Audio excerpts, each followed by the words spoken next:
were these? Where's the other one? Here, yeah, this is what I was talking about. Still doesn't. We'll discuss it more. This will be just another minute or two, I think. Yep. I have cough drops with me. Yeah, I was going to. She did. It's in that. It's in that. Right. It's in that paper right there.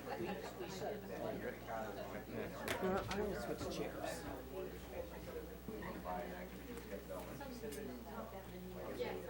Billy, you stealing chairs again?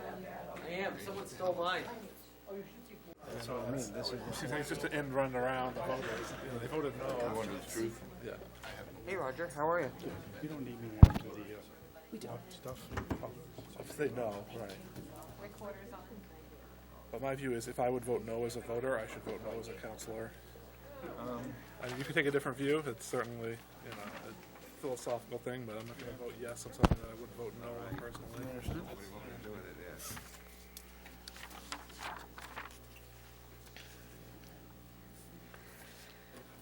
It's on. Council ready? Ready. Rumble? Right, or the... Yeah, right. Anyway, Yeah. yes, sure. Are you all good? No, but that's okay. Okay. Call this meeting to order. Please rise for the pledge. I pledge allegiance to the flag of the United States of America and to the republic for which it stands, one nation, under God, indivisible, with liberty and justice for all.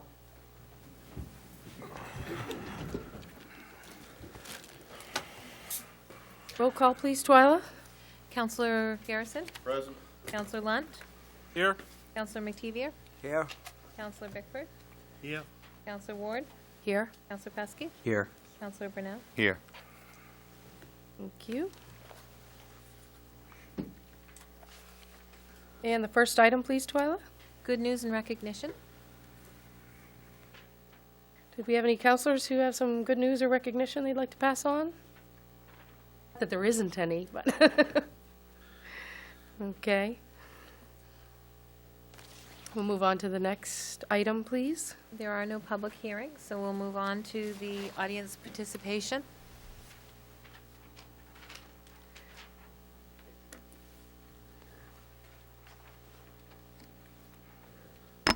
Good evening. My name is Bill Bauer. I'm a resident of the community, and I'm representing the Water Department tonight. I first of all would like to thank the members of the council for the tour that we went through this weekend, putting the Water Department on it. Would also like to thank you for the work session that we had last week. And I believe all of you have copies of the items that I just passed out to you pertaining to the bill for the Lisbon Water Department. The amendments that you people have requested, I believe, are on there. The bill itself is there.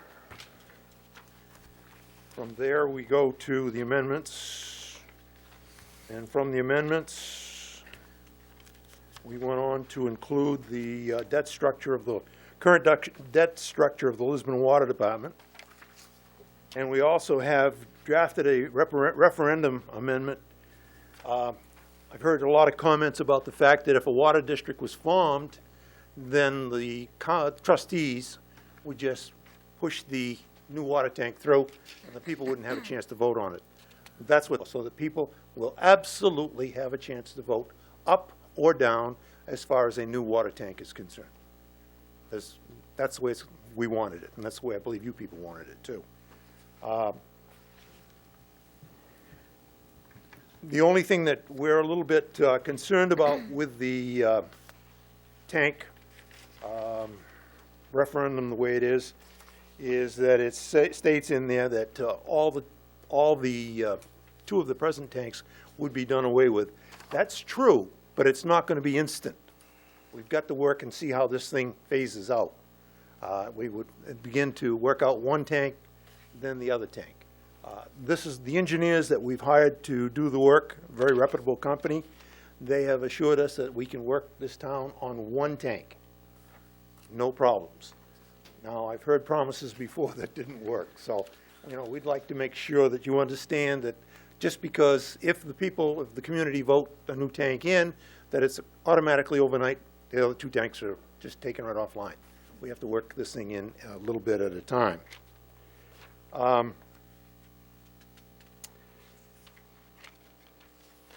We are looking and hoping that we would have your support tonight to place this bill before the public to be voted upon the end of this year, 2014. This is not an automatic. It has to be approved by the public in probably November. That's what our best guess estimates are. That people would either vote, yes, we want to go through with a water district, and no, we do not want to go through with a water district. To the people to vote on that in November. Then been a committee formed, utilities committee formed to work on putting a sewer district into it, and I think that's a very good possibility, and I see no reason why not, for us not to progress on that issue. We are hoping that we would be able to gain your support on that, or at least not have any strong opposition. I am here tonight to answer any questions. If I can on this, I will. If I can't, I'll tell you I can't. And just as a note, this is normally audience participation. I'm just letting other folks know.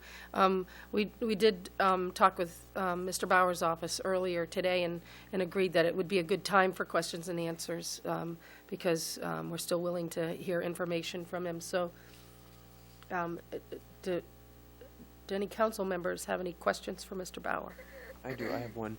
Bill, you had mentioned that the voters can still vote up and down on a new water tank. Did I hear you correct? Yes, absolutely. You put that in the amendment here? In your packet that I gave you tonight, there is a proposed referendum question to, it says draft standpipe referendum amendment. That's what that is. That's so the people would give a chance to vote on it in November. Now, I'm not going to say that that's the exact wording that should go in there when the people vote in November, but we do intend to have the people vote 100% either up or down on a new water tank. I have a quick question, Bill. Maybe. After our workshop on Thursday, which was extremely helpful to me, and I think everyone got a lot out of it, one thing I realized that we hadn't focused on was cost. And I'm wondering if the water department has any estimates on the cost of moving from becoming a department to a district. We don't have a definite figure. We've been told around 20,000. Okay. Now, that could go up, could go down, I don't know. That's one of the questions the board had is, what's it going to cost us? What's it going to, what's the bottom line to this? We don't know exactly. There are things that have to be taken care of. For instance, the current bonds that are in the name of the town of Lisbon, there's a couple of different ways of handling those. They can be, the water district, if it's formed, can pay the town, it's just as they have been, for the bond payments. The water district can take over and float a new bond to cover everything and pay the town off. And hopefully it would be at a lesser rate because we are eligible for a lesser rate than if we're a district than if we're not. So those are some of the questions. Also the transfer of properties, like the standpipes and the land, and we've got a couple of tree farms and things like that. So, but I've been told that it can be expedited by using a quitclaim deed. I don't know. I'm not an attorney, so I wouldn't know for sure. We have an attorney. Roger, just what sorts of deeds or claims or, what Bill's describing, is that sound in line with? There would have to be some sort of instrument of transfer. One of them is a quitclaim deed. There are others as well. Discuss down the road if that becomes pertinent. Mm-hmm. There would have to be some sort of instrument of transfer from the town to the new district. Thank you. And those, that figure of around 20,000, an estimate in terms of where does that money come from? Would that be shared by the new water district and the town of Lisbon, or is that what would? My immediate reaction is it would be paid for by the Lisbon, with the Lisbon Water Department, but I'm not sure. Mr. Levy is here tonight. I don't know if you can answer that. Shared, or is it going to be by the Water Department? Sure. He's gone through this a number of times. Right. But not in Lisbon. Okay. My guess is it would be assumed by the water district, so it wouldn't be an expense to the town. So that's normally, and it's my best guess is about 20. There's legal documents, there's permission from the PUC, there's transfers, there's work to be done. So my best guess is 20 should about cover it. Okay. And that's over the course of the development of the district, or over the course of the next year or so, or are they the same? It would be, if the voters authorize the creation of the water district, then the town and the water district would begin discussing how to do the transfers. The water have to get permission from the PUC to assume the assets of the department, and in fact, the department would have to get permission from the PUC to transfer the assets also. So it all happens together. It's been done, I would say, at least 10 times that I'm aware of. There's sort of there's a format for doing it. It's not hard. It's a lot, but not hard. Okay, thank you. Thank you. Madam Chair, I have a question. We hope there wouldn't be a deed for all the 254 hydrants in the community. So in the long run, would there be a savings to the town? If you just switch to a water department, to a water district, is there going to be a savings from this, or is anything going to change at all? The management features of the district would change. In other words, it would be ruled by 4 people. They would be accountable to the public. If we're going to do something, there would be a public meeting, people would be involved, and they would get into it. As far as the savings is concerned, we think the savings would be, the town would save some money. Just to give you a quick rundown of that, I don't know how many liens the town has out for sewer district, for sewer. If you are a district, you do not have to put a lien out. You can shut people's water off for non-payment of sewer. So there's a big savings right there to the town. I know there's a number of that are out there as far as non-payment for sewer. The water department itself would qualify, or the water district would qualify for lesser rate by about 1%, I understand, between 3/4 and 1% lesser, by being able to borrow from a different source rather than Maine Bond Bank. It would be through Farmers Home, I believe. Is that Farmers Home? We can borrow through? FDA. So we can get a lesser rate by doing that. And that's why one of the things I say that with the current debt structure that we have, if we can go out and borrow this money at a lesser rate, it saves the customers money. The money goes back to the town. We'd hope there'd be some savings. Dramatic? No. No. Water bills will not go down. I can promise you that. They're not going to go down either way you vote them. Right. It's just not going to happen. There's just no way. We've lost a lot of revenue in the community because it's 150, we estimate about 150 to 200 homes that are currently vacant. People are not paying water bills on. There's also, we lost a substantial amount of revenue from the closing of U.S. Gypsum. So, and it still costs us the same amount of money to pump the water and to pay our crew. So, substantial? No.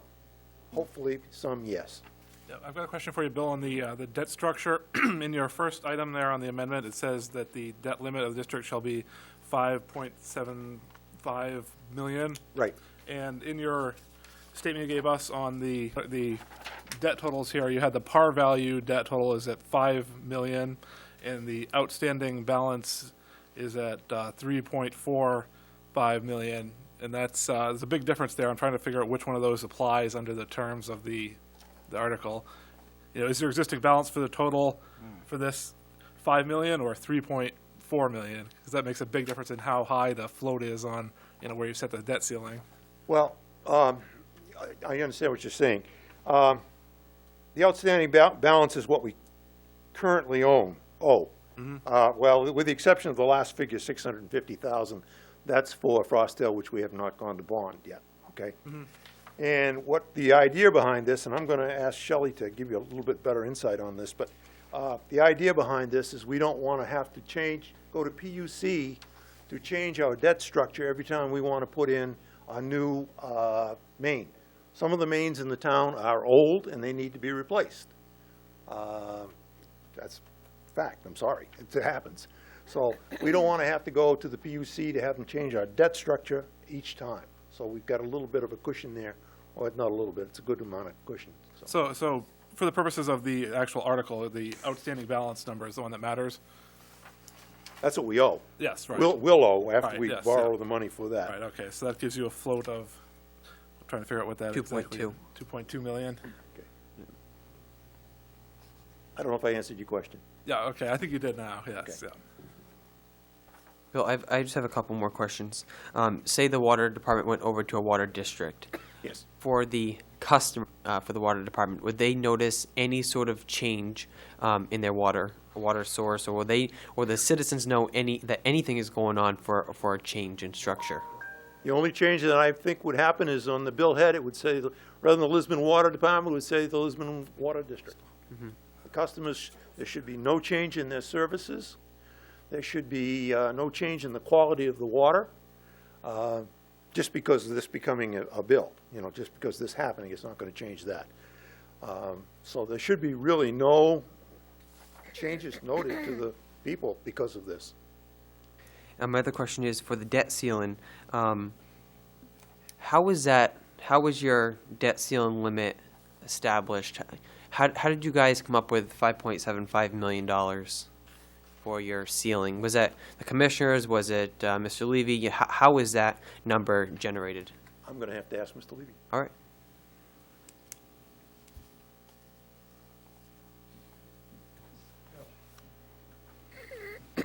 Steve Levy, I made the recommendation, and this is what I based it on. Right now, the Lisbon Water Department has some of the lowest water rates in the state, which is a good thing. Currently, your rate structure is adequate to cover the par value of your debt. In other words, you're making these payments. I wanted to give a large enough cushion so that if something catastrophic happened, like a severe main break, something where they needed access to capital quickly, you wouldn't have to go out to the voters to get authorization, because when all is said and done, this is a public health agency. So I felt that 750 should be enough to take care of just about anything that I could dream of. So the 750 was my best guess as to how much of the cushion it would be. 750. The additional 750,000 over the par value, Over the 5 million. over the 5 million. Okay. So that was my any time that a water district or water department has to borrow money, they have to go to the PUC for permission. It's expensive to do referendums. It's expensive to get that permission. So I felt the 750 would be an adequate cap to deal with when God is cruel. I have a quick question. Thank you, Mr. Levy. I'm sorry. I was focusing on a quick question. Mr. Bauer, can you refresh my memory? When we had the referendum regarding the water tower that was recommended for Lisbon, what was the, I just want to help put things into perspective. What was the estimated cost of that water tower? $1.75 million, if memory serves me right. I think that's about what it was. I don't know. I think it was right around there, yeah. And one thing I want to clarify as far as that's concerned, I've mentioned having a bond issue on that Right. in November, further down the road. I was just trying to get a clearer view of what things that the water department has to do cost. So that was the That's most about recent thing. $1.75 million. Just to give you an example, we replaced the line from the Napa store here up to Moody Avenue, and I believe that was around $600,000. So, it's, the going price on 196 to replace Main is roughly in the neighborhood of a little better than $115 a foot. So every foot costs you $115. It's expensive. Okay.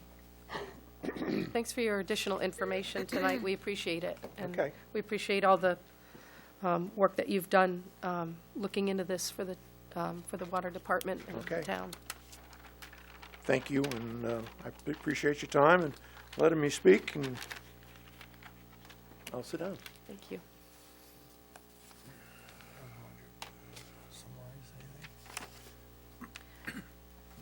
Mr. Terrio, were there any specific points that you felt that we should be especially aware of? Or, I know we've discussed this in workshop and with each other individually, but was there anything that you felt that we needed to focus on in terms of this legislation? What I've heard tonight, I think are the things we should be focusing on. I have to admit, I've been outside this process, since we went to the legislature last year, so I'm not as up to date as you folks are. So we could presume to suggest to you what you ought to be doing. Thank you. Okay. And I appreciate the patience of our audience. I know there are folks who have things that they'd like to present in audience participation, so if there's no, okay. We'll move on to the rest of audience participation. Do we have anyone who'd like to speak?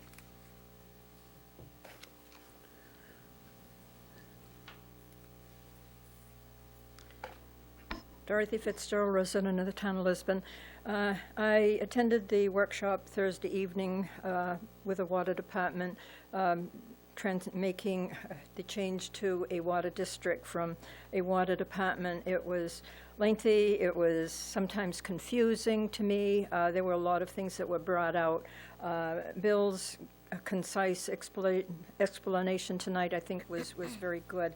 What was mentioned, when it goes to a vote, probably in November, to change from a water department to a water district, it was mentioned a public hearing. Our public hearings are not well attended. It's unfortunate that they are not well attended, but it's a fact. And so I'm just wondering how they're going to get the information out to the public. For one, think that listening to Thursday evening and to listening to Bill now, that changing to a water district would be a really, really good thing for the town. But we really need to get the information out. And this is a two-part thing, changing from a water department to a water district and voting. It was mentioned Thursday that the water tower bill, the bond, did fail in November. And I think it failed not because of the need for a water tower, but the location.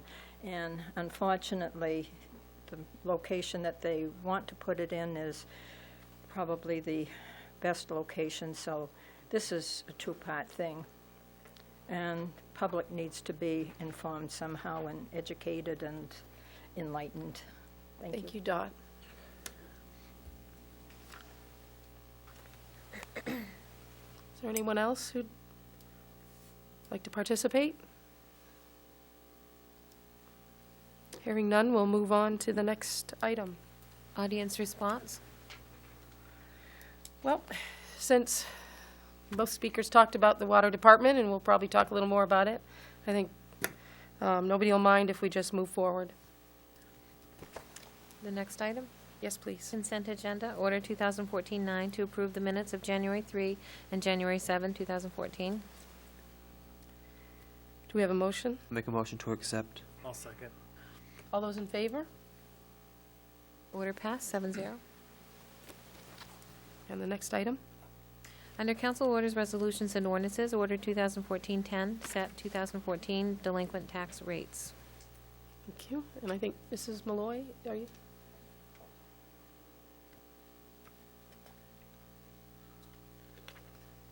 Hello. This item is on the agenda just to, you as a council have to vote to set the delinquent tax rate that will be assessed for those that do not pay their taxes on time. And like I said, we do this annually. Usually it's closer to tax collection, but the state releases their guidance and what they use and what has historically been used as a rate is sometime in January. So once that became publicly available, we typically follow the guidance and trend of the state. So once it became available, I decided to bring it before you so that when it came time to commitment for this year, we would not be delayed because you had not yet voted on a tax rate. So that is why it's before you tonight. Can you read the order for us, Twyla?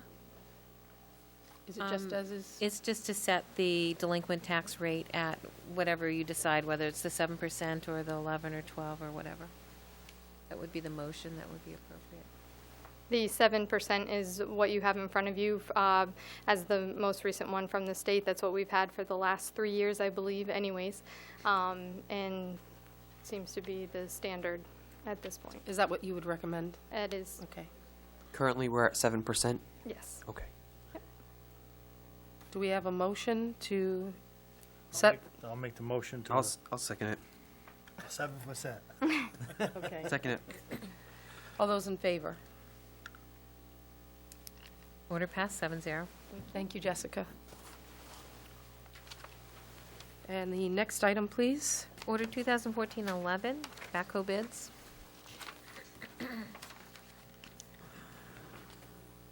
Good evening. Back several meetings ago, I guess, I was here to talk about the repairs that we need to make to the backhoe, and it was suggested I go out and try to get some more prices.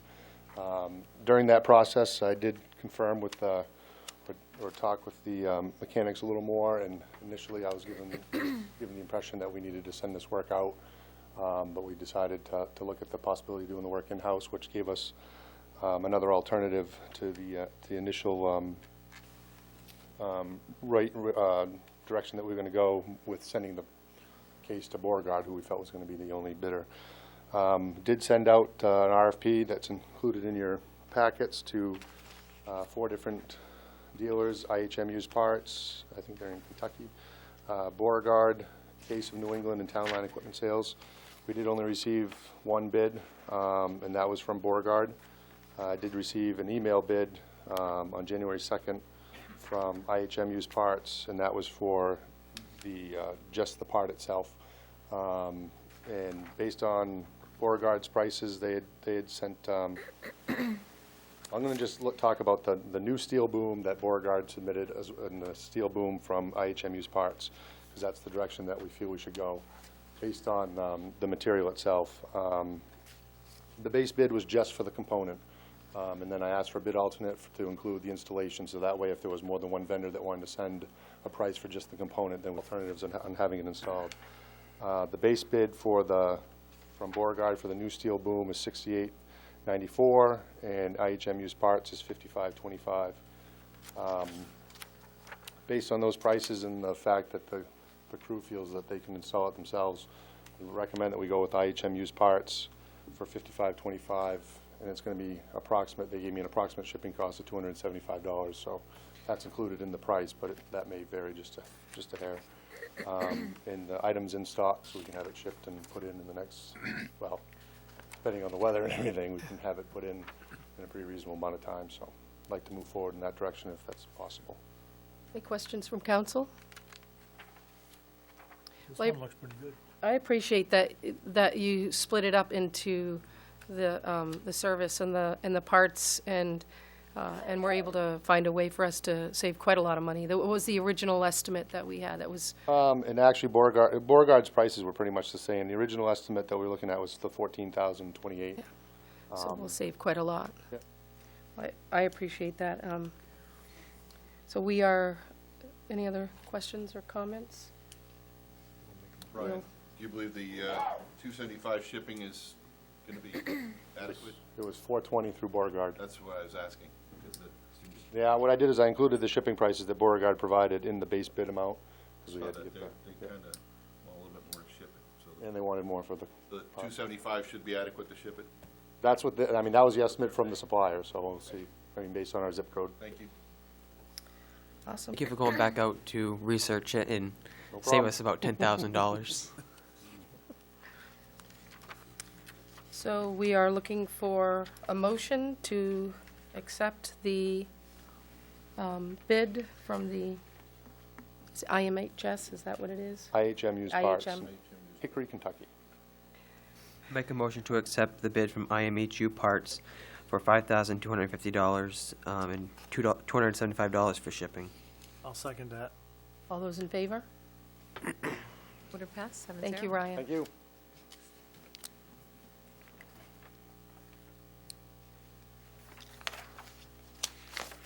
Next item, please, Twyla. Order 2014-11A, separation agreement. And I'm going to, do we have a copy of the separation agreement in our packet? We do not. We're going to go into executive session, right? I think that what council needs to do is move the executive session, Twyla, to before we consider this, so that Right. we can make sure that we have the terms exactly as we discussed. Order 2014-15 to go into executive session per 1 MRSA, Section 405, 6A, personnel matters. Make a motion to go into executive session. I'll second it. All in favor? Order passed, 7-0. Thank you. It shouldn't take us too long. All right.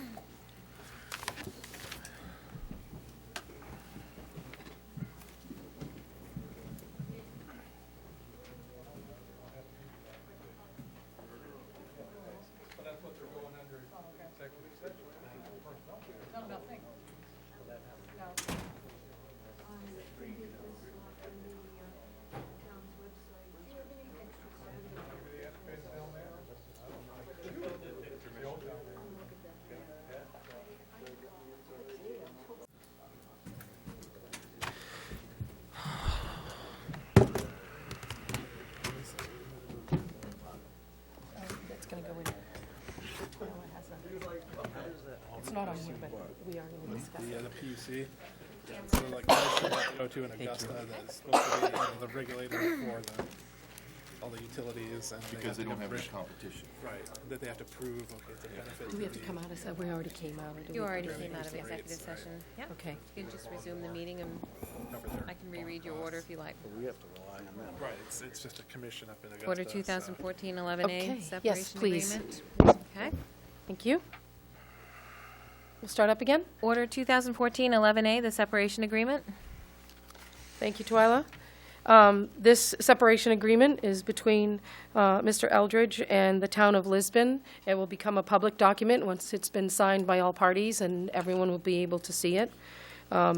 We worked long and hard, and I mean hard on every counselor's part, to put something together. It was difficult. We had good advice from our attorneys. What we'll look for right now is a motion to accept the separation agreement with Mr. Eldridge as it is drawn up. Do we have a motion? I'll make the motion. Second. Twyla, I'd like this to be a roll call vote, please. Okay. Counselor Bickford? Yes. Counselor Mativier? No. Counselor Brunel? No. Counselor Pesky? No. Counselor Garrison? Yes. Counselor Ward? Yes. And Counselor Lunt? Yes. We have 4 yeas and 3 nays. Order passed. Thank you. Next item, please, Twyla. Order 2014-11B, the Water Department legislation. Council opinion. Thank you. We added that after the agenda was already out, but we know that everybody's interested in looking at this. We have I've asked each member of council to put together thoughts or comments so that we can give a response to the Water Department. The Water Department is going to the legislature tomorrow to re-present their bill recommending that Lisbon Water Department become a water district. Mr. Bauer and the other members of the Water Department, along with Mr. Levy, have worked with us at a workshop. They've met with citizens and members of the Utilities Committee. A lot of work has been done, and we appreciate the fact that the Water Department has spent so much time on this. As a council, we have listened very hard to the Water Department and the citizens who've spoken to us about this. We have a couple of items that we would like to make sure we mention in our recommendation to the legislature when the Water Department goes tomorrow. I'd like to ask each counselor to give us some input. I had put together just a framework structure of something for us to work with so that we don't leave the audience in the lurch while we sit around talking. I know, start with Mr. Garrison. As amended, as we talked about at the workshop, I'm not sure I support it, but I don't disagree that it shouldn't go to the voters. So I would say that we should allow it to go as is, or as amended.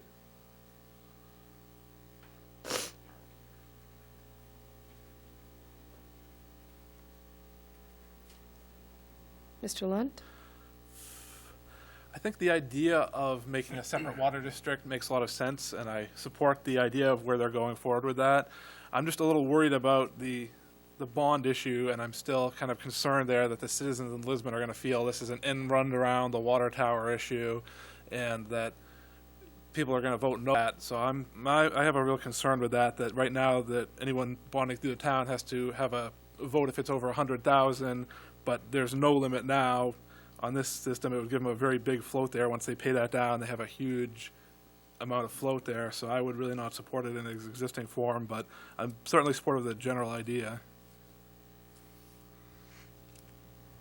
I feel the same way as Mark on the same issue as far as the bond issue. I am 100% for it as a water district, and I think it should move that direction. I just think the people have to have a little bit more say. I'd like to see the people have more say in how these bonds are gone, and if it was any way that could be written so that the bonds could be voted on the way they're voted on now, is what I would like to see. Mr. Bickford? The only thing that I have a problem with is I think it came too quick. The Utilities Commission as a unit were having very, very good communications. We were working very well, and then this happened, and I know why everything happened. I really think it ought to go to a district, and hopefully someday a water sewer district. I made a commitment to the Water Department, and I will vote to support their thing. But I do think we need to work farther and more together. My 2 cents of worth would be almost the same as that side. I think that going to a water district is moving in the right direction. If we combine a sewer district with it, make it a water sewer district in the future, that's open. Great avenues will be presented at that time. But I do have a couple concerns with the bill, how it's wrote now. The debt ceiling, I understand, was put in there because of myself and a couple other councilors had concerns at the workshop. I do think the debt ceiling is a little high. That gives the water department a lot of room to fluctuate. As is right now, we have to go up for $100,000 to the vote for the citizens. Do I think this is a way in for the water tower? No, you guys outlined that before, and that was a concern of mine. I do think that the debt ceiling is a little too high. My next piece I have around it is I do think it did come a little too quick. I think there's still a lot of stuff that has to be outlined.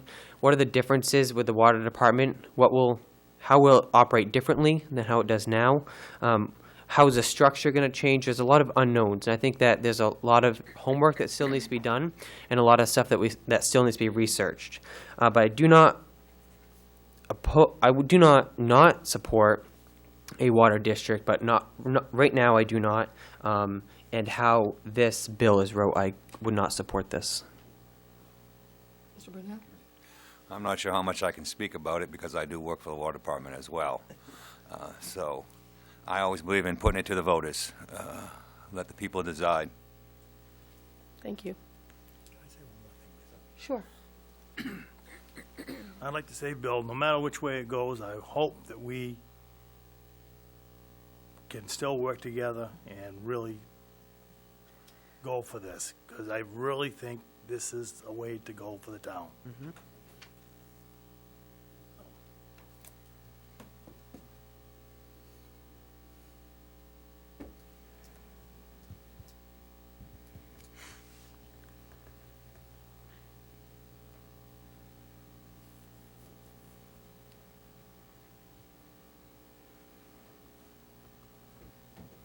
I'm taking a lot of notes because after we decide on what the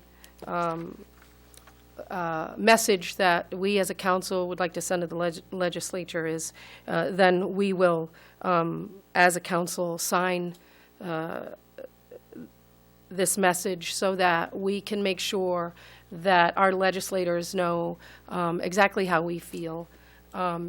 And how we feel as representatives of the folks who live in the town of Lisbon. I'll just briefly give from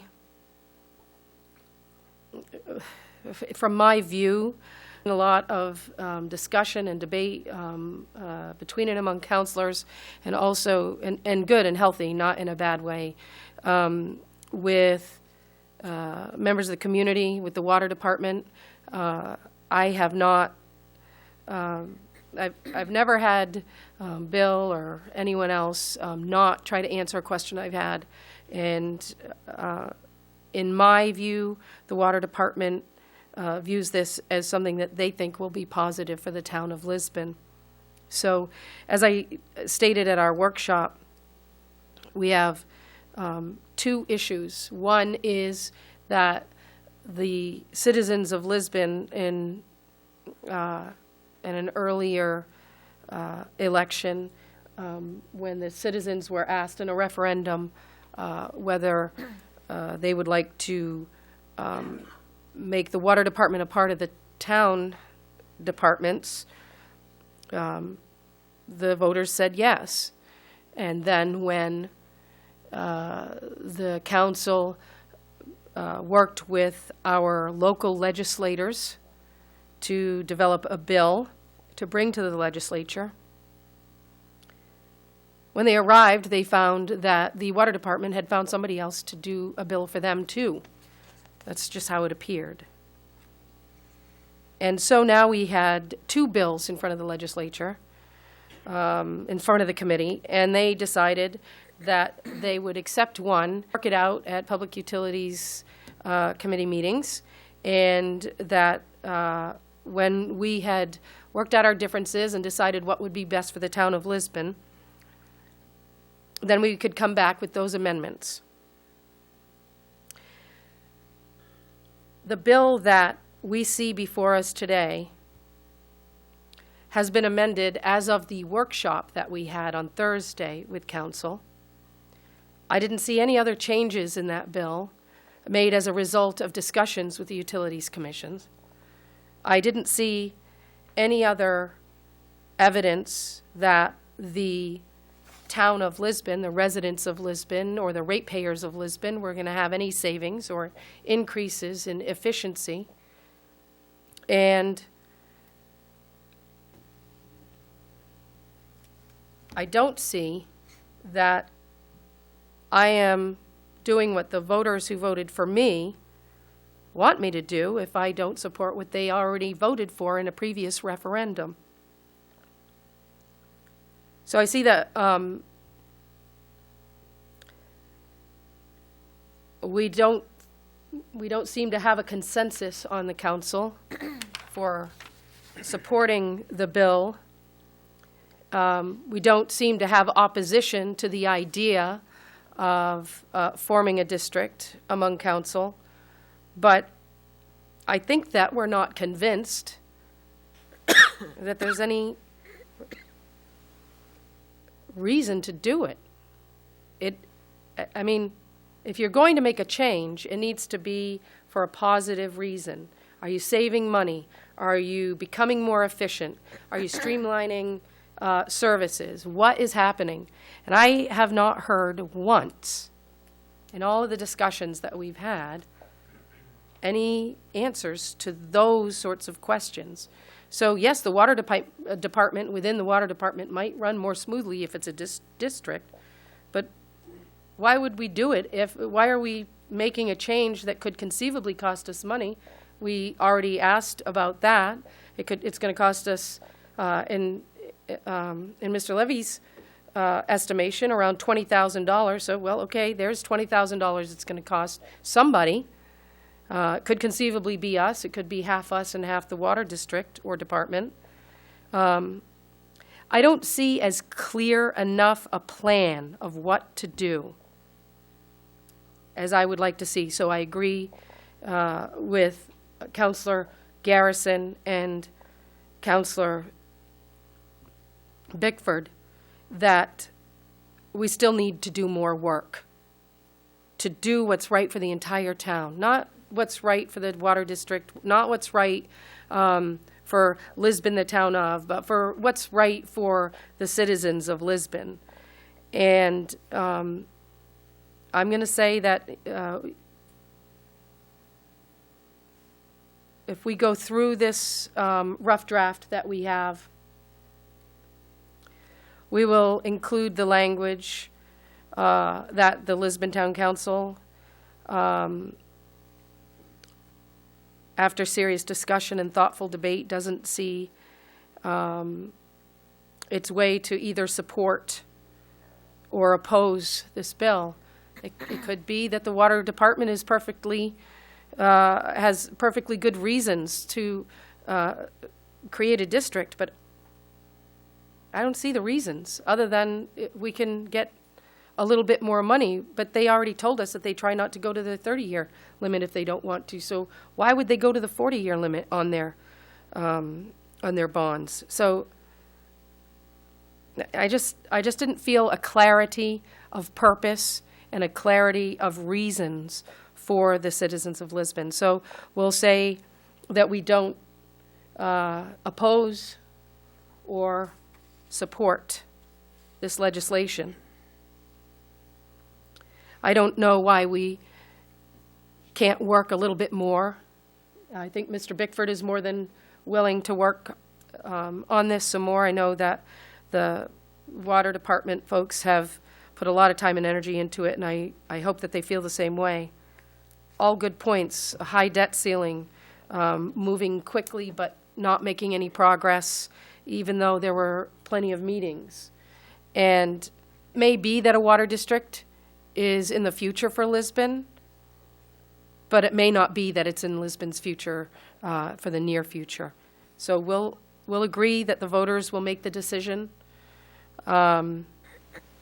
We hope that the water department will continue to work with us on this, and we hope that citizens and taxpayers and ratepayers alike will take note of this and all its ramifications, including maybe combining it with the sewer department down the line, which we've all agreed at one time or another could be a positive thing. So right now, we'll have to draft the language. We'll do that before we leave tonight. We'll make sure that no individual counselor needs to either oppose or support other than the fact that we state that in our letter. Will that be sufficient, Twyla? In terms of, because we do want to make a motion and we do want to vote, and we will note on the letter the yays and nays. Do we have a motion to accept the proposed letter? I'll make a motion. Second. All those in favor? Wanted Well- to do this by roll call, is that why? Just a number of yays and nays. Okay, yeah, Right. that's fine. I just have one quick question. So you're proposing that we accept it with the amendments that you just read off? Yes. Okay. And then we'll make it public record so everybody has a copy. All those in favor? I'm a bit Oh. confused. Is our position neutral? or Our, yes? our position will be neutral. Okay. We'll neither support nor oppose. You have this letter in front of you Yep, and I'll, with some notes. yep. Okay? All those in, oh, will you be, okay. I don't think that I can vote because only as it goes up to the Since, street. since Counselor Brunel works for the Water Department. You abstain? Mhm. All those in favor of accepting this revised letter for the Water Department's legislature? All those opposed? 3 noes? No, 2 noes. 2 noes. And 1 opposed, 1 abstained, okay. So, order passed 4-2-1.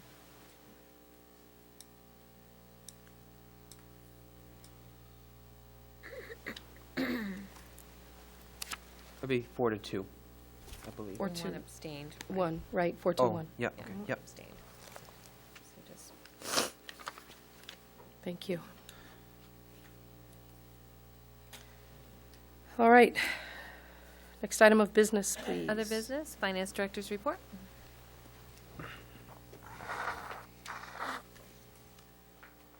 Hello. So before you, you have my finance report for the month of December. To summarize revenues for you, December brought in $260,729. State revenue sharing is 49.1% collected at a year-to-date value of $280,000.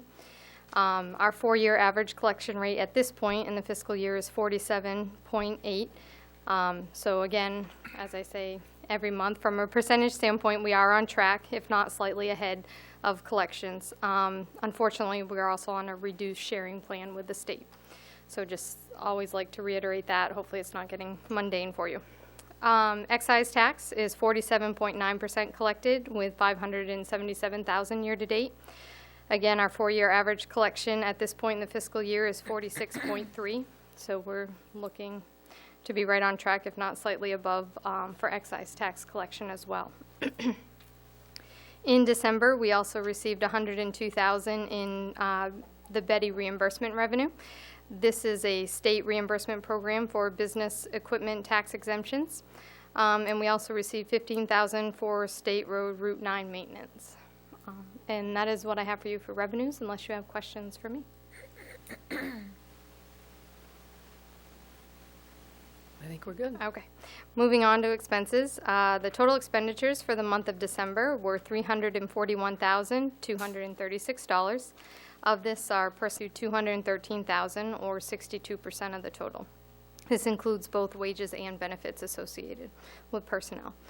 Contractual services made up approximately 18% at $60,000. This is primarily due to our waste disposal fees of $16,000, street lights of $8,000, technology fees of $7,000, postage fees of $6,000, and town building expenses of $10,000, which is where we record our electricity, heating oil, and phone charges. And that is really all we have going on in expenses, unless you have questions for me. Do you have one of your really good overviews of how it all went? With our tax collection? Funny you mentioned that. Actually, no. I had it up all day to try to get it done, and it just did not happen. So Okay. I do not have updated numbers for you with that. That's okay. All set? Thank you. Thank you. And the next item, please, Twyla? Is the code enforcement presentation? Council, been asked to do a presentation on code enforcement, so you can bear with me. We'll get through this as quick as we can. Want to put anybody to sleep here. I like what I do, but that doesn't mean other people will. Thank you. Keeps going down.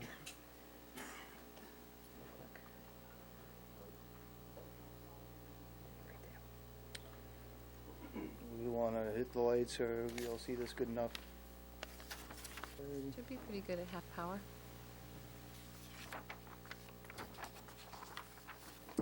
All right, code enforcement, which also includes planning board and appeals board.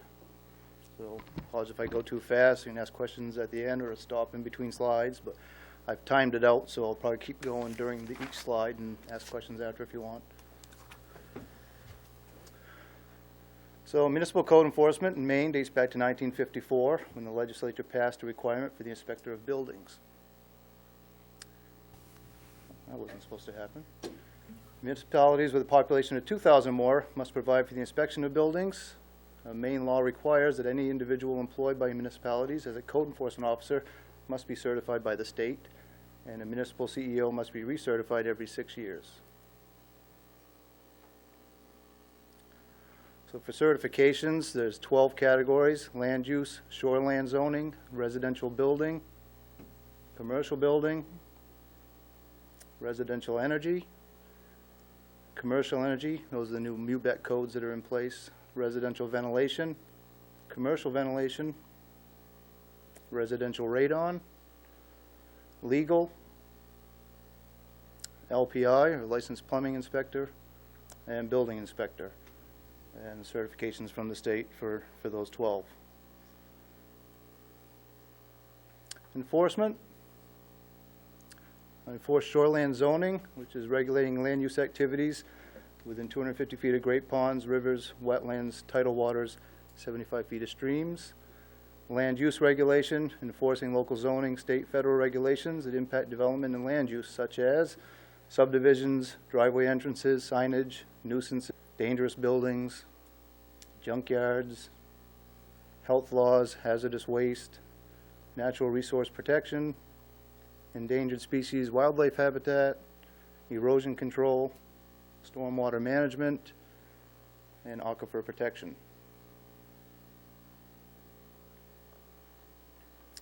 For building inspection, we enforce the state's minimum building standards, which is the International Building Code, the Maine Uniform Building and Energy Code, the Uniform Plumbing Code, and the National Electrical Code.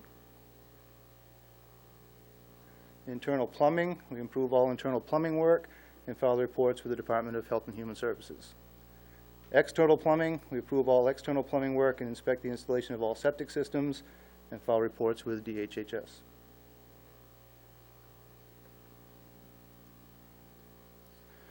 Administrative tasks, stuff I do every day in the office, so essentially my office day-to-day tasks.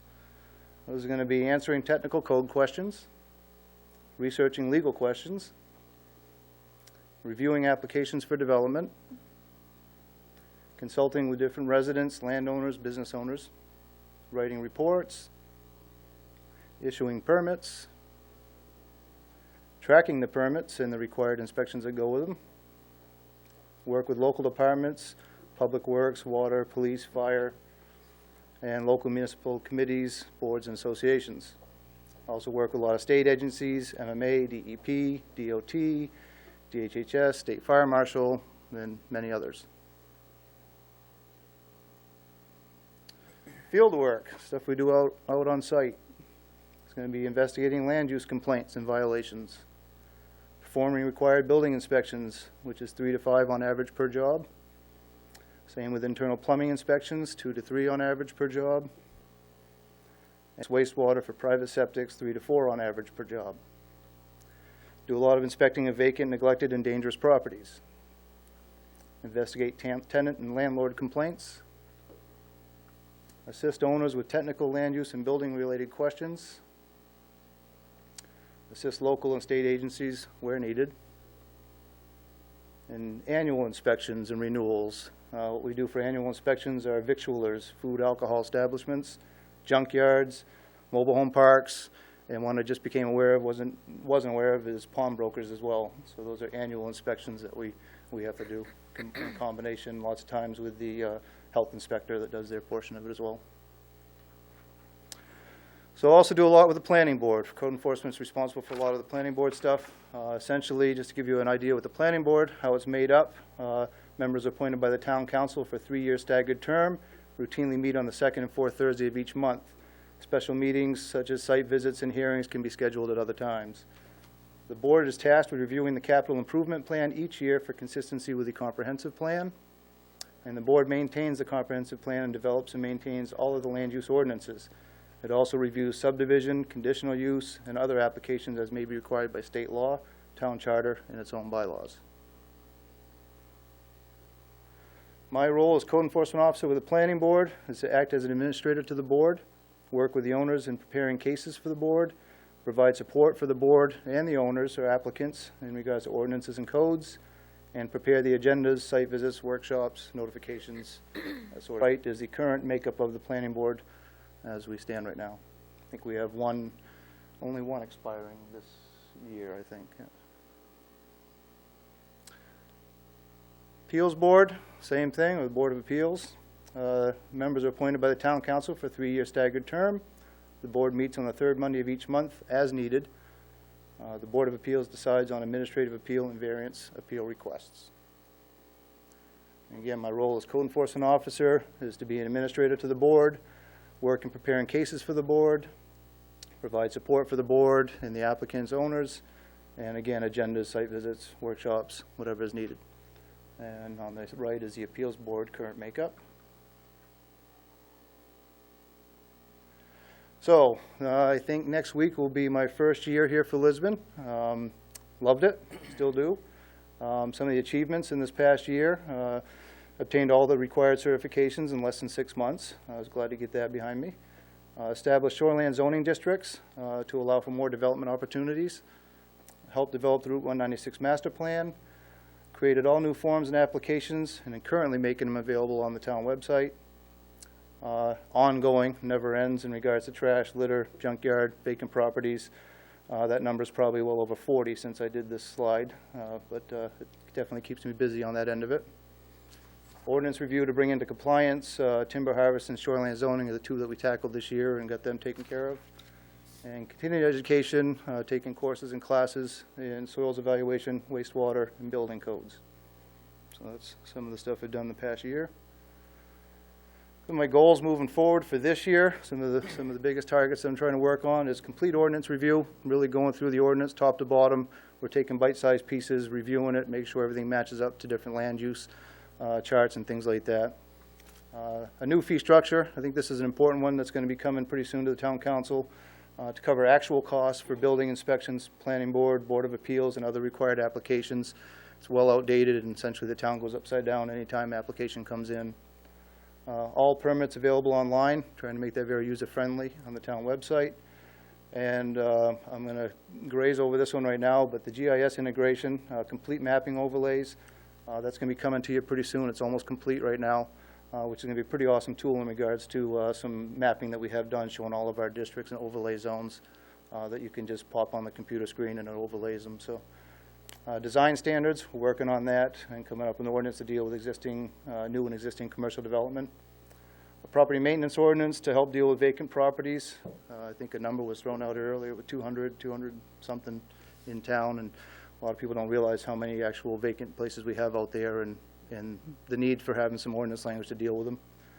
And obtain, the only certification left for me would be the Rule 80K certification, which is not a requirement, but that's just to be able to assist the town on small issues in court versus going outside with an attorney. So those are my goals for this year moving forward. For you with, let's see, my budget runs around $85,000. It includes a planning and appeals budget all combined. This year, building permits, 97 permits in 2013 for about $3,800. Plumbing permits, 32. 25% of that money goes to the state of Maine. Electrical permits, 74. I've been very busy on the electrical side of it. But that's handled by Ron Roy, our electrical inspector, and he gets 100% of the application fee. And miscellaneous permits, A lot of those are no fees. They're demo permits or dump permits to bring debris to the dump. There's no cost on that. They just have to show that it came from the town, that sort of stuff. So 36 different miscellaneous permits for $85. So to give you a little idea on comparison, how it's been going for the last 5 years, I'll let you read those numbers, but you can see building permits were up this year, not new residential building permits. That covers, you know, a shed, a deck, a porch, you know, building permits cover everything, and we haven't seen a lot of new construction. Plumbing permits are were down, and miscellaneous permits, you know, are what they are. So give you a little bit of idea on comparison. And again, to see what the Appeals and Planning Board did, we had 2 cases for the Appeals Board. It's been pretty quiet there. Both were just for minimum setback requirements for a variance. And we had 10 Planning Board cases. So essentially, you can see the different cases that came before the board for the Planning Board this year. So, in summary,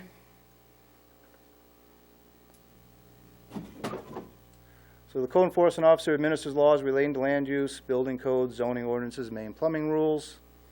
Major function of my job is to provide information to the public and assist the property owners in making land use decisions. The office receives many requests per day for information on subjects ranging from routine zoning and building matters to issues involving state and federal laws. The office has an extensive collection of reference materials and can provide answers to some fairly complicated questions. The zoning ordinance requirements to build, such as lot size, frontage needed, setbacks, maximum coverage, can be obtained in my office. All construction within the boundaries of the town of Lisbon require a permit. And other forms of permits that are required: conditional use, site plan review, subdivision, flood hazard, which are all available at my office and all required to be reviewed before the Lisbon Planning Board. And variances and whatnot go through me, but they're done by the Lisbon Board of Appeals. So that's what I got. Thank you for your time. Thank you, Dennis. Thank you, Dennis. Anyone have any questions for Dennis, or? Oh, he was quite thorough. And one, what exactly is a great pond? What's Certain square footage. I'd have to go look up the square footage, but it's a size that makes up a great pond. It's just based on the size. kind of figured? And you're good for another 5.5 years on your certification? Yeah, 6 years, and then you have continued ed you have to meet. So you don't have to take the tests again. As long as you get all your continued ed in, it just renews. What's a neglected property considered? That's a very open-ended question. There you go. That means a lot of different things to a lot of different people, but And when do you think the GIS is going to be up and running? I'm hoping within the next couple of weeks. Most of it's done already. I've actually been working on it on my computer until we get it exactly right. But the challenging part there is we had some old zoning stuff that could be brought in. I don't know the technical computer terms, but brought in, and those lines didn't match up perfectly well with property lines.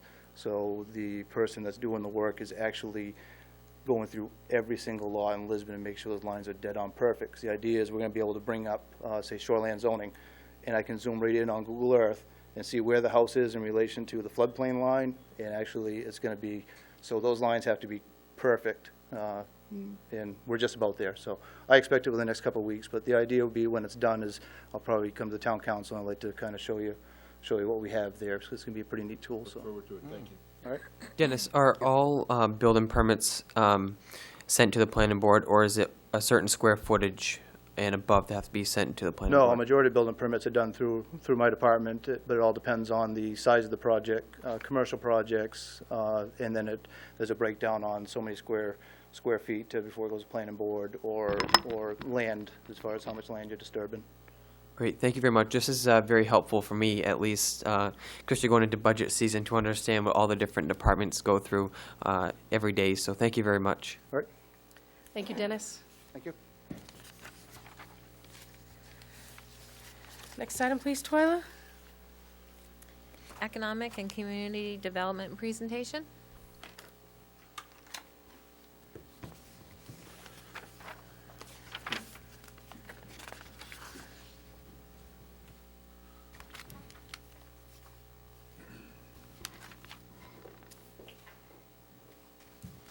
Good evening, and I'll try not to bore you as much as well. Basically, the responsibilities of the Economic and Community Development Office is maintain files of existing sites, build and develops a marketing strategy with appropriate material, maintains and makes available current demographic information pertinent to the town and region, work closely with the finance director and town manager in the oversight of the loan portfolio, manages the loan portfolio as a tool for business attraction and development, provides support to business inquiries in business planning and development, and access to funding programs within the local, state, and federal. Responsibilities continue. Develops, implements, and monitors long-term plans, goals, and objectives focused on achieving the town's mission and council priorities. Manages the ECD budget. Represents the town at various committee meetings, planning board, council, the ATRC policy committee, and so on. Assist existing businesses relating to continued and expanded operations in Lisbon.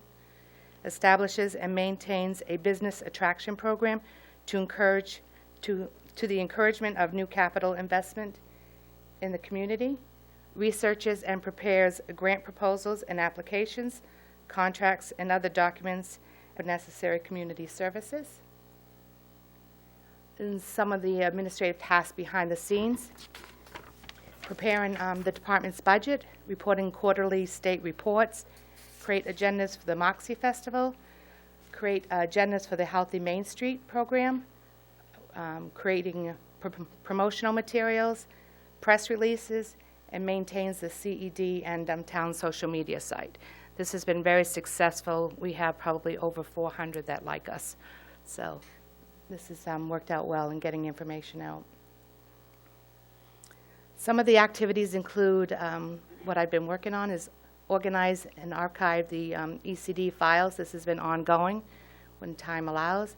I've created a resource center, and this is for when people are coming in, business prospects, and they need information. So I have a wall with pamphlets of information that are pamphlets with, whether it be AvCog or up with DCD office as well.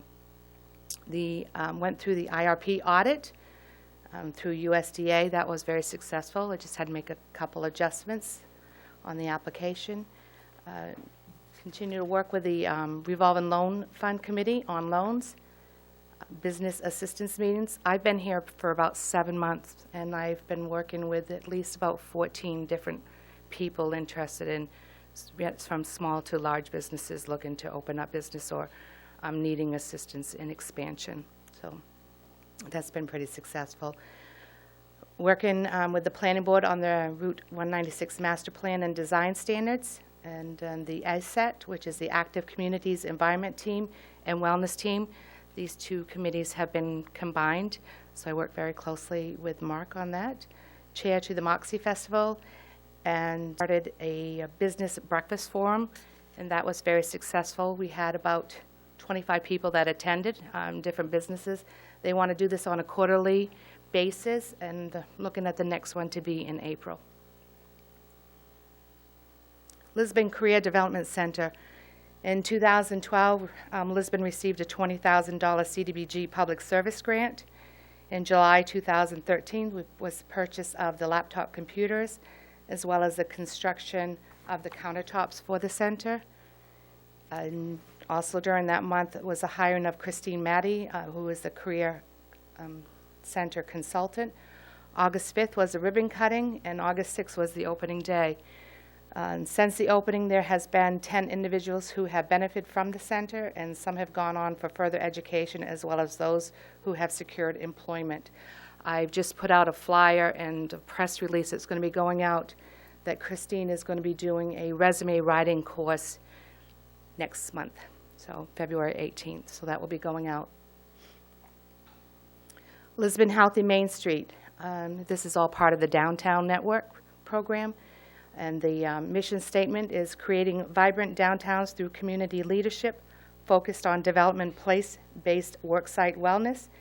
Healthy Main Streets connect small businesses with creative opportunities to make the healthy choice the easy choice. Healthy people build downtown vitality, fuel economic growth, and strengthen our quality of place for future generations. With the Healthy Main Street program, again, this is a $20,000 grant that was awarded in 2012. The purpose is to sign up the downtown businesses to participate as a Healthy Main Street business, preparing agendas for the Wellness Committee and Active Community Environment Team. Again, this is spearheaded through Mark Stevens up at the MTM. And what we've done with these two programs is just kind of mesh them together, because ASAT is promoting wellness as well as the Wellness Committee. We've contracted the Healthy Androscoggin to assist with the Healthy Main Street program, so we now have somebody on board doing a lot of the legwork. And the Healthy Main Street business to date is Double Diamond Pond, Crafts Cars, Tangles, and Maine Art Glass Studio. And again, Christine had just come on board, so we're still working and doing a lot of downtown business visitations and getting that off the ground. For some of the department goals, continue to promote the Shop Lisbon business database and launch a new mobile app. If you're not familiar with this little logo on the Economic Development website, this is where businesses can go in and register their business. So if somebody was coming into a community and wanted to know what businesses were in that community, they can click on this link and it will have all of the businesses that signed on. I'm currently spoke with the people that have created this, and now they have created a mobile app. As we know with the mobile apps, you want something that you don't have to scroll left to right with, but just scroll up and down. So that will be even more useless as far as for the business to sign on. Continue the efforts for redevelopment of the Rumbo Mill and the Knight Celotex properties. Investigate and create a downtown TIF district. Create the Town of Lisbon complete with brand and logo, and develop a business attraction retention expansion program. Continue on with goals. Continue to work on opportunities through the Maine Development Foundation. Continue searching and applying for grants. Continue counseling and working with businesses as well as startups. Continue business assistance by exploring new and alternative ways to strengthen Lisbon's existing businesses. Prepare and submit application for the business-friendly designation. And I just pulled that off, and the deadline for that is there's one in May and then in September. So we will be able to research and apply for that, which is good for the community because we have Lewiston is a business-friendly designation, as well as Thompson, so it's only fitting that we join in on that. More goals.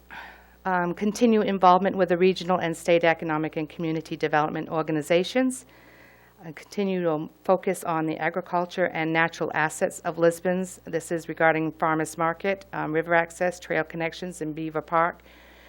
I've been working with the Packard Littlefield. I met with them when I first came on board last summer, and we are working to hopefully get a downtown farmers market. I want to join in on that and continue to work with Positive Change Lisbon on cooperative marketing for the businesses and the town through events and cooperative promotions and educational business offerings. You have a gem in this community with Positive Change Lisbon.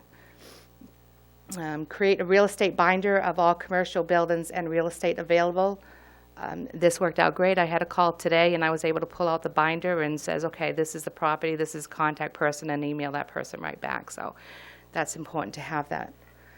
Business visitations and work with Unitel to bring the pipeline to Main Street, Campus Commons, and School Street as a start. This is already in the works, and I've been working with the interim manager on setting something up for next month. So we'll have our first meeting with Unitel. I'm going to notice, and public notice will be going out as well as something in the paper. I'll do a press release on. To date, I have visited over 30 businesses since I've been here in 7 months. So I still have a lot more to go. But we're making an effort, and that will continue. Keeping Lisbon informed. This is through social media, through the website, press releases, quarterly business breakfast forums, doing mass email distributions, our quarterly ECD newsletter through the manager's office, and continue business visitations. One thing that's always asked, people have a different view as far as on economic development and how they view economic development. I thought this fits it well. Economic development is a process by which a community creates, retains, and reinvests wealth and improves the quality of life. And I think that that's where the direction we are looking to go. My last slide, as you can see, this happens all the time in this community. Thank you. Thank you, Tracy. Does anybody have any questions for Tracy? I just have a couple real quick. Moxie, I remember talking to you. You were brand new enrolled at the during Moxie. Do you foresee Moxie changing it a little bit this year? Do you plan on putting a spin on it? Yes. The committee has been really working diligently on that. We are looking, one of the things that I've done this year is kind of connect with the school department and how to utilize. I'm big in the logistics. I've kind of have planned very large events for over 25 years. And logistics is definitely one of those, and how can we maximize with the area that we are. So we are looking at that. I've been in contact with bringing in a carnival. Mm-hmm. The idea with Moxie Festival is you have the community behind it, and you get the sponsorship with the businesses supporting it. It's not that the town is supporting it. They are in a sense, but it's not coming from the budgets of that. Working through their budgets, making them understand that when doing their budget, they've got to figure in all those costs. You got to figure in your postage, you figure in your paper, you figure in, that's a true budget. So that's what I'm looking forward to this year, is to get a real actual of what it actually cost. Bringing in something like a carnival is the idea of generating the revenues, because the Moxie Festival costs over $30,000 to put on. And again, it depends on what you do going out. So it is ways of coming up with generating more revenues to help promote the festival more. And again, this is what I'm hearing. When I came on board, people said, geez, we really like something for the kids. We want more kids' activities, or we want more family things to do. So it's how can we incorporate that? So, and like I said, I'm still working, looking to bring in Smokies, and possibility of looking at sites. And it is Ron's Automotive has offered his property to put a carnival. So very cool. Yes, it was very cool that he did. I just have one more question. You talked about the Healthy Main Street program. Yeah. How many businesses do you have signed on for that program currently? Currently, there's 4. 4? Yes. Okay. And then the $20,000 grant, what is that money specifically designated for? Is it forms or? The designation can be for many different things, but it has to be for that downtown area. So, for instance, in working with Mark with the ASAT group, I mean, they've just done looking at bike racks, for instance, within the community. So we can take in some of those funds and utilize and put new bike racks in the downtown area. We can promote, do a health fair for the businesses in the downtown area. We can give them incentives as far as, joining in on the program. So there's different ways, as long as it's used for that. Banners and said, Lisbon, Healthy Main Street. There's a lot of different ways of doing that and utilizing that. And it can be for training. It's also paying for the consultant. So, that's what's paying for the Healthy Androscoggin to join us. In every community that has a Healthy Main Street designation, they have a separate entity that comes in and works with them, that runs the program, helps them run the program. Do you have to spend that money by a certain time frame? Yes. How much longer do you have? I believe the grant was in 2012, and it was a 2-year grant, so this will be, so. It has to be spent by July 1, or is it calendar year? I think it's the fall, it would be the fall of this year. Okay. I'd have to look to get a definite on that, Dylan. Okay. Thank you. Oh, anything else? Thank you.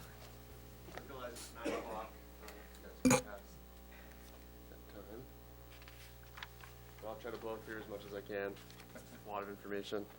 So thank you for having me present This is our next item on the Yes, agenda. it's Yes. Okay, thank you. The Royal, what do we call it? The Royal Active Living Rural Assessment? Rural Rural. Active Living Assessment by Jamal Taraz, Healthy Androscoggin. Yeah, so thanks for taking the time to listen to my presentation. I'm Jamel Torres. I don't know any of you all, and I work for Healthy Androscoggin. Verla, Tracy, Steve Warren, Superintendent Green, and Scott Benson when he was here on this assessment since April 2013. So just a brief overview of my presentation tonight. I'll introduce what the RALA is. I'm going to call it the RALA from now on because it takes a while to say. I'll discuss why Lisbon was chosen for the assessment. I'll quickly go through the summary of results. I'll blow through some pictures of the good and the not so good that I found in my assessment in town. I'll talk about the Lisbon Active Community Environment Team and its importance, and then I'll touch on partnerships at the end.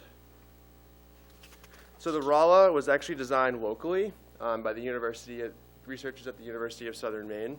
It's used nationally as a way to assess a community's physical and programmatic and policy environments for towns 10,000, population of 10,000 or under. So you guys just fit that criteria. It collects data on physical environment features and amenities, town characteristics, community programs, and policies that could potentially influence levels of physical activity. And most importantly, it seeks to engage community members and gets them talking while identifying strengths and needs in their own community. So I chose Lisbon for several reasons. It's conveniently located in Healthy Androscoggin service area, which is all towns in Healthy Androscoggin minus Livermore and Livermore Falls. It has two distinct what I call classic downtown areas, which is really great, as you can see here. And most importantly, it's perfect timing to help inform the newly formed Lisbon Active Community Environment Team and work that they'll be doing in the future. So the RALA consists of 3 tools. The first one's the town-wide assessment. The second one's program and policy assessment, both at the school and town level. And third is the street segment assessment, where you actually go out on the roads and audit certain areas of town. So for the town-wide assessment, Lisbon scored 79 out of 106 points, which is fairly good. The school location, this is primarily because of the location of the middle school and the high school, located right in town with sidewalks leading to it. The trails got 20 out of 20. This is primarily because there are hiking and walking trails, biking paths, and other types of trails all located within 5 miles of the town center, or centers. Parks and playgrounds got 24 out of 25 points. There's a public park, public playground, and other school playground located within 5 miles of the town center. Reflects that score. Water activities, there is water access at Beaver Park and boat access on the Androscoggin River. For some reason, half of the points was for a swimming pool, which isn't always necessary in Maine, so that's why it was docked 5 out of 10. And finally, recreational facilities scored 21. This is primarily because of the MTM Center and its access right in downtown with all the facilities that it provides. So good job, Mark. Recommendations, most of these are maintaining what you currently have because you guys scored so high as a town. So first one is maintain and expand the paper mill trail system, which is, I've been informed, is going to be expanded very soon here, which is awesome. Maintain and promote the Summer Street Park, Beaver Park, and public and school playground at the Lisbon Community School. Maintain and promote the swimming beach at Beaver Park and the public boat launch on the river. One idea is to start a walking school bus program, which I don't know if you guys are familiar with that. It's been piloted in Portland, and basically it's just a program where you have a local champion meet with kids and walk them to school instead of driving them to school, just to get their brains flowing and get them physically active on the way to school. There's also a biking school bus. It's a little bit more liability. And then finally, construct a skate park. Skate park is physical. Skating is a physical activity, and it's no longer a crime. It's accepted around the state. Program and policy is 73 out of 103 points. So the town policies got 3 out of 10 points. This is primarily, the 3 points is because you guys regularly move snow off your sidewalks, allowing people to walk on them during the winter. Town programs got 30 out of 30.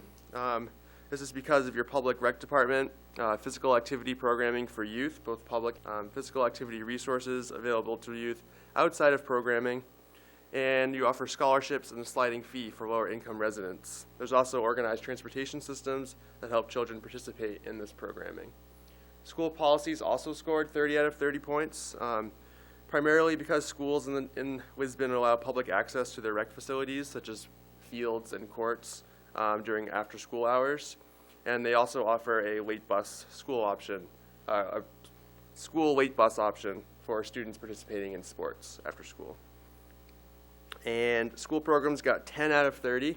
10 out of 30. And this is because there's no walk-to-school programming, but schools do offer physical activity initiatives for schools, not including physical education class. So recommendations, it's a pretty progressive policy, but other towns and cities have done it, which is create a town policy that requires bikeways or pedestrian walkways in new public infrastructure projects. And if they do not do that, charge an impact fee, if not followed, to help fund future bike ped infrastructure projects. If you need examples of that, I can send them your way. And then, once again, plan and implement a walk-to-school program along the Paper Mill Trail to Lisbon Community School or just along the sidewalks to the middle school. So the street segment is the final tool.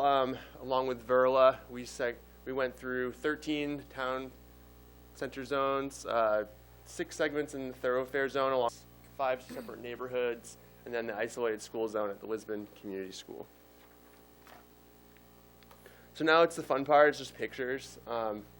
So these are examples of really good areas that promote physical activity. This is on Village Street in Lisbon Village. It's a safe environment. There's street lighting, proper crosswalks, wide sidewalks. It just makes people want to get out and walk. Again, on Village Street looking the other way, this is a proper, it just shows a proper buffer so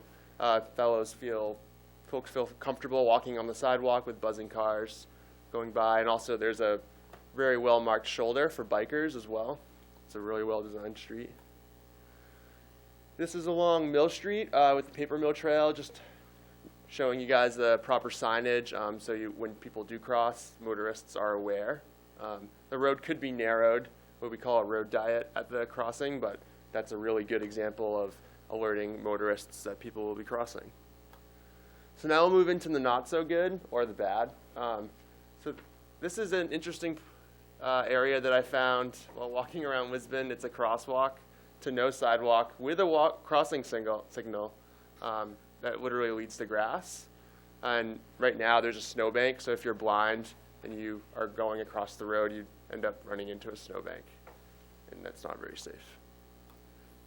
Also, you see this is not just Lisbon, this is all across the state. Just obstructions in sidewalks where if you were in a wheelchair or you couldn't see if you were blind, you would literally run this pole, leading people out into the street, which is quite unsafe. This is an overgrown and inadequate sidewalk on Spring Street in Lisbon Village. It's just an example of a neglected place where people used to walk but clearly can't anymore. And actually it used to go to the right of that pole a while ago. So a lot of this assessment is just hoping to inform work on the ACIT team. There's their mission to promote all Lisbon residents' vitality through regular routine incorporating healthy activities. This being done through enhancements to the built environment, promotional programs, safety, social interaction, commerce, and integration of resources. So we're currently seeking involvement from Parks, Public Works, School Department, Town Council, Manager, Trails Commission, and any interested community members to help us move forward. This is just the list of the current partnerships going on. Basically, since I came on to Healthy Androscoggin, between me at Healthy Androscoggin and Catherine doing the Healthy Main Streets, the ACIT team there in the middle. Mark's After School program just recently signed up for 5210 Let's Go, which is a childhood obesity prevention program, and then, of course, the town of Lisbon. So that's all I have. If you have any questions now, you can ask, or if you think of some later tonight, you can email me or give me a call. Thank you. Thank you. Does anyone have any questions? This is very informative. I appreciate it. Thank Yeah, you. You're welcome.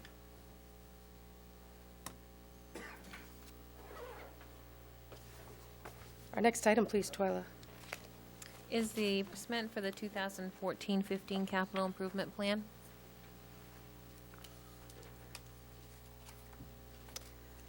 Planning board member like to make any comments? Aren't you glad I came? Yes. You have before you our recommendation on the capital improvement program. And basically, the two comments that we made or were made and survived the motion that we made to forward this. Let me back up first. As you probably know, that our job is to review the capital improvement plan to see if there are conflicts with a comprehensive plan. And that's our sole job with that, to make suggestions with relation to the comprehensive plan. Two of the suggestions were that the comprehensive plan discusses the need for development of a waterfront area along the Androscoggin River in Lisbon Falls. That was a fairly major statement in the comprehensive plan, and we don't see it as yet. I know it may follow sometime, but we think the council should keep that in mind for development. Again, the comprehensive plan has already been in enforcement over 6 years, and it's going to be reviewed in about 4 more. The second comment was regarding the paving, so near and dear to everybody's heart. In that planning board meeting, you heard our interim town manager mention that somewhere along the line we need to decide how we're going to keep up the infrastructure in the town, and that we feel that there needs to be some sort of study amongst you people as to what portion of our paving should be done every year and what portion should be put out in for example, a bond format or a longer-term financing. And we felt that there needed to be a balance there struck somehow. We know it's been tough in the budget in the last few years, and we know that we haven't had much paving, if any at all. But the streets won't last if we don't do something. And the last comment I have is not specifically on here, but about what I just heard about infrastructure and about considering public access to infrastructure and so forth. And so in our new design standards, which you haven't come close to getting yet, but you will, one of the items in there is to encourage in the design standards or require in the design standards public access through walkways or bike paths or that type of thing. And so it fully will be in there when you get them, and so we're already ahead of the game on that one. Any questions? Thank you. Oh, we know how to find you, Don. Thank you. Next item, please, Twyla. Is new business. And this is the portion of the agenda. There are folks who would like to address non-agenda items. Now's the time to do it.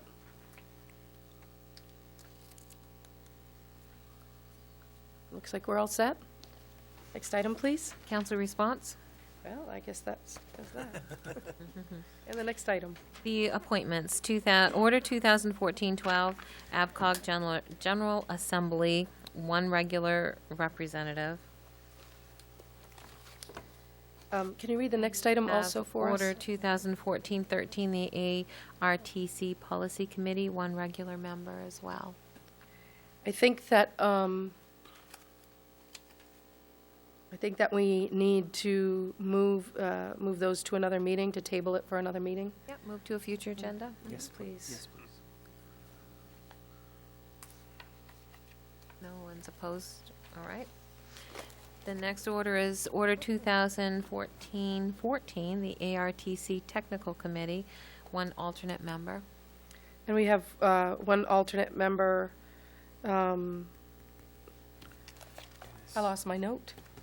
Here it is. Dennis Dennis Douglas, our code enforcement officer. Are you willing to do that, Dennis? Yes. Thank you. So, Twyla, are we looking for a motion to accept? To appoint. To appoint Dennis, who is our code enforcement officer, also as our alternate to the technical committee? I'll make that motion to appoint Dennis Douglas. I'll second it. All those in favor? Order passed, 7-0. Thank you.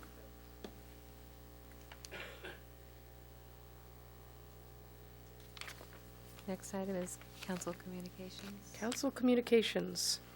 Well, we've done a lot of talking today. Yeah. Is there anyone who has anything they'd like to add? I will just say one thing. I have to say that my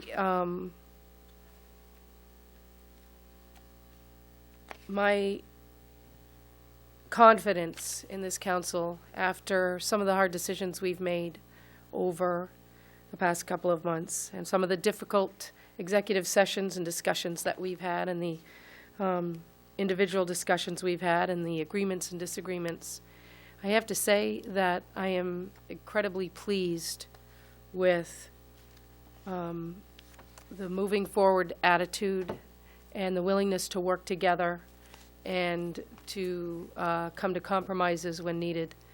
And whether we agree or disagree, we all are doing so because we believe we're doing the right thing for our constituents and the people of Lisbon.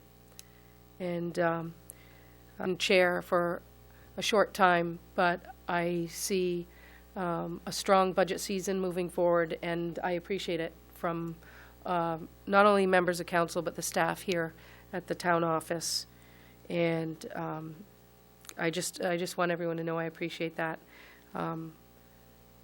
It's not always a hot seat in the middle of the table, but sometimes it is. And I truly appreciate how hard every single counselor at this table has worked on the past few decisions that we've made, and it makes a big difference whether I agree with an individual or not. I think that it's working to the benefit of Lisbon, and I appreciate it as chair, and I'm sure that the citizens of Lisbon appreciate it. We have one more item, Twyla? Yes. Order 2014-15A will be to go into executive session per 1 MRSA Section 4056A Personnel Matters. To clarify, this is not the same executive session that we had earlier. It's 2014-15A. Do I hear a motion to go into that session? I'll make the motion.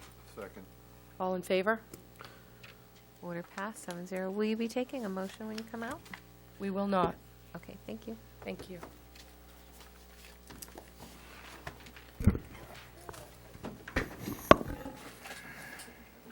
Jody, we do this, and each person will look at it and make sure that it is exactly the way we'd like to see it, and then we'll sign it.